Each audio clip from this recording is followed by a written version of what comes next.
Hello and good afternoon. Please use the text box to submit questions during the webinar. They will be answered during the Q&A immediately following the presentation. SBI staff is also on site to assist with any issues you may have conducting the webinar. So let's begin. Thank you for taking the time to join this session and to learn more about SBI's newest initiative, the Fellowship Match Program. In late 2014, the SBI formed a committee of SBI Fellows to review the current application and interview process. It was clear that things needed to be changed and that a more efficient and streamlined process would be a great benefit to the registrants, to the residents, and to the program directors alike.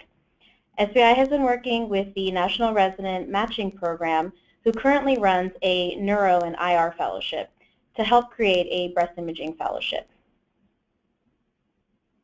Okay, let's get started. About the National Resident Matching Program, in the NMRP MP runs the main match for residents. They also run the specialties matching service. In 2015, 9,538 applicants participated in at least one fellowship match, and 78% of those obtained a position. What ultimately determines the match rate is how many positions there are open and how many applicants there are applying.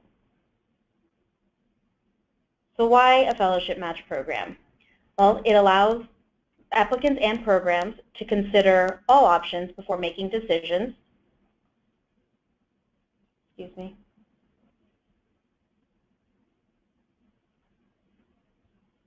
I don't know where it went. Sorry, we're having a technical difficulty. Okay. It allows applicants and programs to consider all options before making decisions. It creates an impartial venue for matching programs and applicants' preferences. And it establishes a uniform date for appointments to GME programs. So everyone is ranking to their true preferences. Everyone gets offers on the same day, and we're no longer are the programs in a race to get the best candidates. And every applicant and program preference is optimized. So why is this beneficial for the program directors? It professionalizes the recruitment process. It eliminates the pressures on the applicants to select a program before all interviews have been completed. So it's a fair way to standardize an acceptance date. It eliminates some of the common adverse situations throughout the interview process. So residents are no longer being pressured to accept an offer before all interviews have been completed, or residents holding on to multiple offers until a, quote, better offer comes in.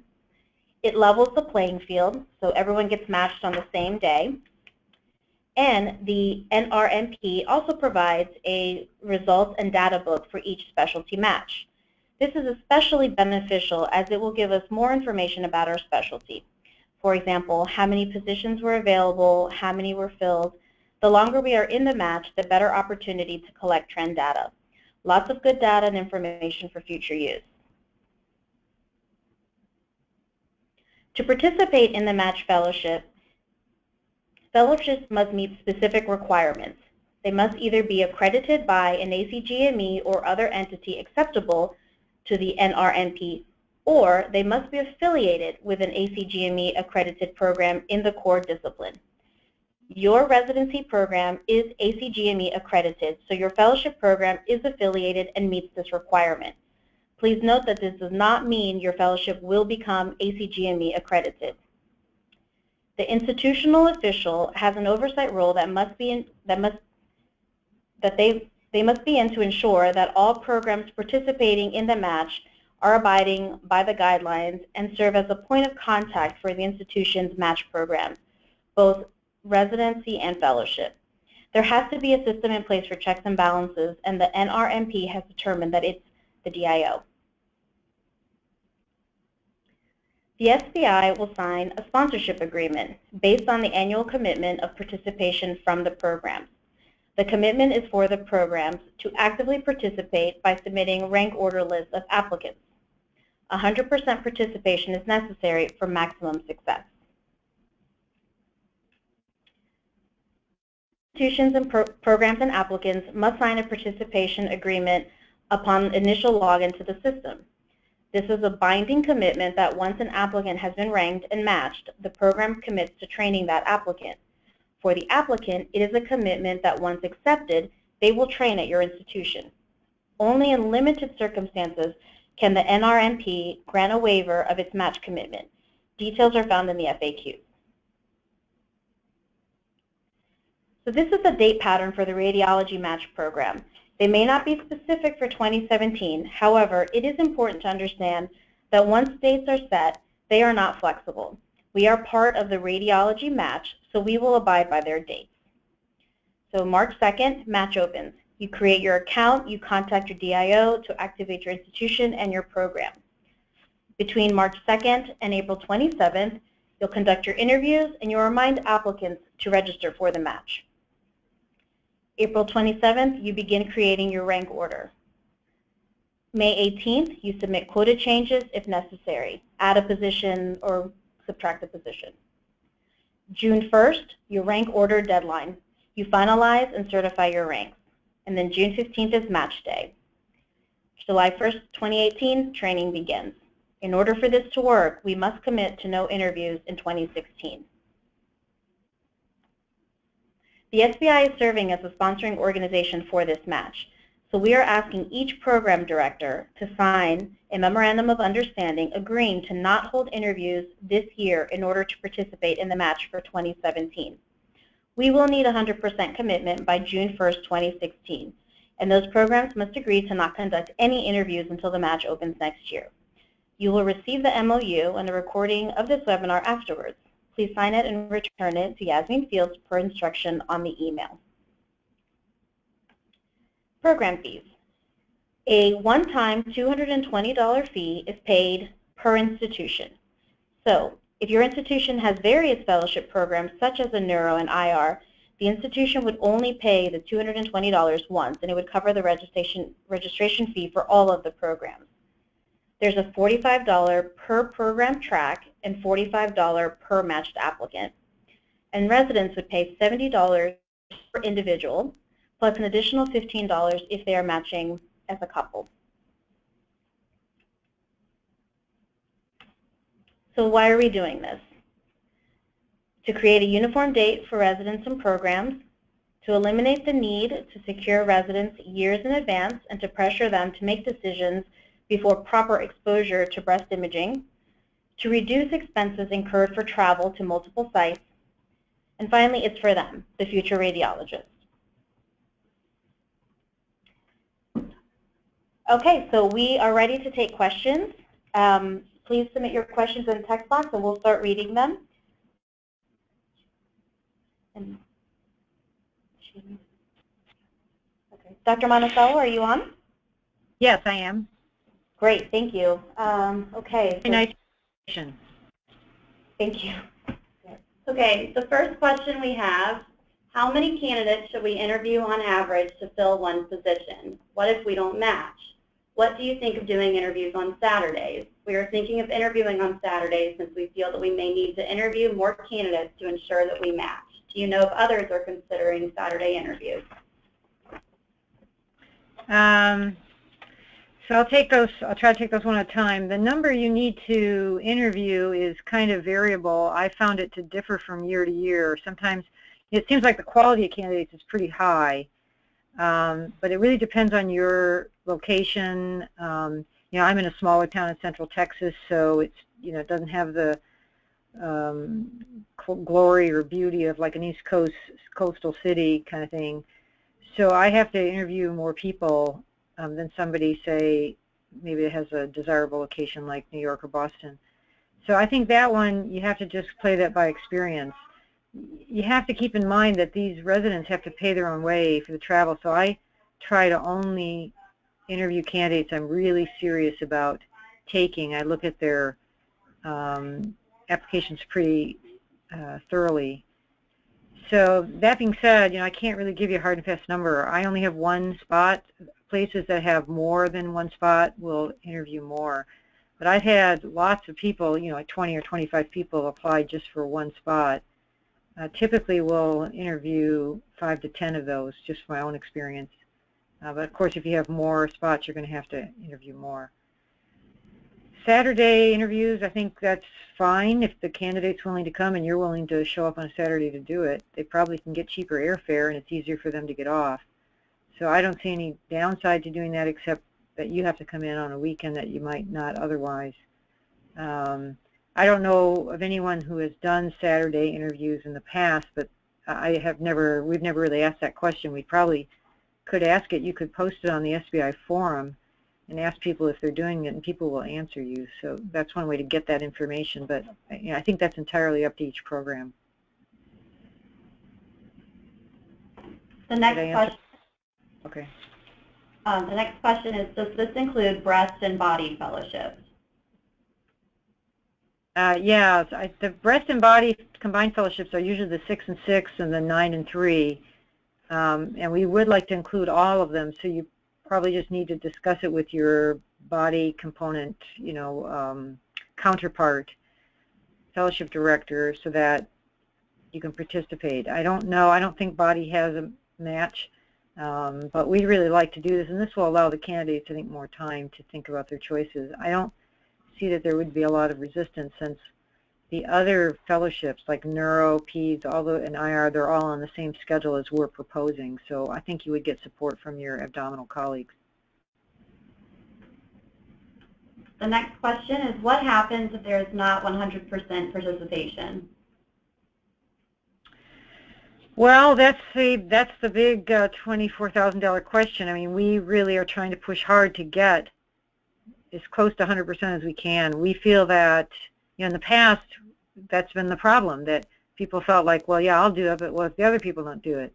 And it was more of an honor system. We tried to do this through the SBI Fellows group many, many years ago, and that's why it fell apart, because people just were outliers. But this is a signed commitment. Once you sign, you really have to do it. And if we can get everybody up front to see that, look, all of us are doing it, and if the really, if the majority of people are doing it, close to 100%, the candidates are going to gravitate toward those fellowships. They're not going to go and look at a fellowship that wants them to give their okay a year in advance or or 6 months earlier than we're proposing. So I think it's benefit to all the programs to come with us on this and all be in. You'll be able to see who's in because we're going to publicize who's in and who isn't, and we're not going to do this unless we get nearly 100% participation. If we only get 70 or 80% participation, we know that's going to undermine the system and we won't be able to do it. But if we all go together and we put our hats in the ring, we're going to sign a memorandum of understanding and it's going to be public. I think the candidates are going to look at us as the leader programs, those of us who are willing to do that. And another question is, if there isn't a match, what if a candidate does not match with the program? You mean, well, I'm not sure what the person asking that question means. If they don't fill, if you're a program and you've interviewed people and you rank people and you don't fill, then it would be similar to what other programs do in the match now. You have to call and there'll be candidates who are not matched, and you have to try to sign somebody up that way. So it's really no different than what happens with matched programs now. And it probably reflects, it's not much different to what's really the reality out there. Now maybe programs that wouldn't have filled otherwise are getting candidates by jumping on them and giving them 24 hours to decide when they interview, but is that really good for the person? We're trying to get people to do the right thing for the resident candidates. They need a chance to look around and have choices and feel they have time to think about that choice. And I think ultimately, don't you want somebody who wants to be there and is a match for you? I mean, I feel that way. I'd rather have somebody be a good match and feel like they want to be here than somebody I just grabbed because they felt like, well, there's very few spots and I got to grab one, so I'm going to say yes. That's a precarious position in the first place, and it's really not fair to either the candidate or the program. So there is a potential that you might not match, but it's no different than somebody not choosing your program right now out of free will, although there's some strong-arming going on, and that's what we're trying to avoid. So I don't think it puts you at higher risk for not having a candidate. If you have a good, strong program, we're getting more and more candidates interested in breast imaging, I think that you'll be successful. Another question, Does ACGME involvement limit privileges that a fellow can have? For example, can we still match fellows as acting instructors who can read mammograms on their own at the end of the year? Yes, that's an excellent question. That's what I have. I have a fellow who can act independently because mine's a non-GME fellowship. And this match only, we have to, in order to be part of the match, you have to be affiliated with the program. We have a residency training program at our facility, so that qualifies us. But the fellowship itself, my fellowship is not GME fellowship. It's independently funded in the department. And we want to make sure we carefully assess that before we set this match up, because many of us, I think the majority, have non-GME fellowships, and we want our fellows, many of us want our fellows to function independently, and that will not change under the match. It will be absolutely identical to what you're doing now. The next question, can you accept internal fellow candidates outside of the match? We typically take 1 to 2 internal candidates out of 3 total candidates and would like to still be able to offer them that outside of the match. If you sign up for 3 positions in the match, you have to match 3 positions in the match. Now, that does not mean you can't take an internal candidate. The way you do that is you tell the candidate, we're going to rank you number 1, 1, and 2, and you tell the 2 candidates to do the same, and then they will match into those spots. And then the 3rd spot can be open to the outside. So there's no problem if you want to favor your internal candidates, but if you do have 1 spot that you're matching to the outside, just make sure that the candidates who apply to your program understand you have 1 open spot. And then, of course, you don't want to interview 30 people because thinking that you've got 3 spots when you only have 1. So an alternative is to only list 1 spot with the match, but then you're really running the risk of, if you don't fill from the inside and you really want 3 fellows, that you have to scramble to get those other fellows. So if you're going to be in the match, you really should put all your spots in, and then internally, if you want to fill, just tell that internal candidate that you're going to rank them, and they can rank you. And I mean, that happens all the time in the current matches for neuro and IR. Next question. If a facility has already interviewed and selected residents for 2017 to 2018, will they be able to participate in the match for 2018 to 2019? Wow, if you've got candidates already for 2017, that's, 2007, well, this is for, we're matching for 2018. Correct. Aren't we? Yes, correct. Yes, so yes, I mean, this is for 2018. So if you have 2017 candidates are already chosen, so you shouldn't have chosen somebody for 2018 already. That's 2 years from now. So unless I understood that incorrectly, if you have candidates already selected for 2017, we understand those people were interviewed this last fall and summer. Actually, a lot of these places were filled in June, which is what we're trying to avoid. But we're trying to do this match, so we interview in 17 for 18. That's what we're doing right now. And yes, we would love to have you on board because that's what we're planning on. The next question, will there be a list of programs that have signed on, and when will that be available? Yes, there will be a list, but Yasmin, I don't know, when will we make that available? I don't know the dates. Okay, so after this webinar, we'll be sending out the MOU to all of the program directors. We already have a preliminary list of programs that have agreed to participate. We will also be creating a page on the website under our resources section that will have this information, and that's where we will have this list of the early sign-ons. Great, and we'll just keep updating it, and if we hit our target, then we'll do it. Another question, does ACGME Association change requirements at all? No, it doesn't change the requirements. Your however you're doing your fellowship now, as I answered earlier, maybe it just could spill over into this question, you don't need to change your fellowship at all to fit this match. The next question, when is the earliest that you can interview candidates if one decides to participate? Can you go back to that slide, Yasmin? I think it's January 2000. There's an opening date. Sorry. Oh, register. There it is, March. So. Yes. Between March 2nd and April 27th. Again, these dates are not firm in 2017, but this is the date pattern. Yeah, and is the match person on the call as well, or just us? No, it's just us. Okay. So is that what the day? I thought we could interview a little bit before then, or we can't interview before registration? We'd have to clarify that. It would be basically in spring. Mm-hmm. It would be in spring, either February or March of 2017.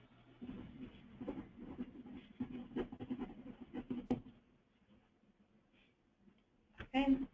And then the last question that we have is, can you vary the number of matchable spots that you have per year?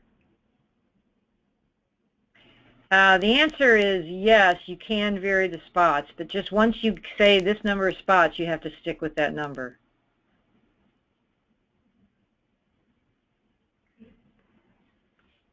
That's it. Okay, I think that's it for the questions that we've received. Right. Okay. So if you are interested in joining the SBI's Breast Imaging Fellowship Match Program Committee or being a member of a working group that will help evaluate this process, please submit your letter of interest and CV to myself, Yasmin Fields, at yfields@sbi-online.org. And we'd like to thank you for your time, and if you have additional questions that were not answered or you did not ask at this time, please feel free to send them to me as well, and we will make sure that we get them answered for you. And I just wanted to add, this is Debbie Monticello. This is, I think, a really important thing to do for the residents that are interested in breast imaging. We really need to support individuals to get the best program, and of course we all want to get the best candidates. So I really hope you will support this match. We've tried to do this over the years, and this is really an excellent opportunity. I think this could really work. And most of the fellows of the society are in support of it, some of them who may be on this call right now. So please give us your support. I think it would be a wonderful thing to do, and I think you'll find it very successful, and it'll make your interviewing easier and less hectic. Great. Thank you so much for being on this call. We'll send the audio to the webinar and the updated FAQs as well as the Memorandum of Understanding sometime early next week. Okay, thank you. Thanks, Yasmin. Thank you. Bye.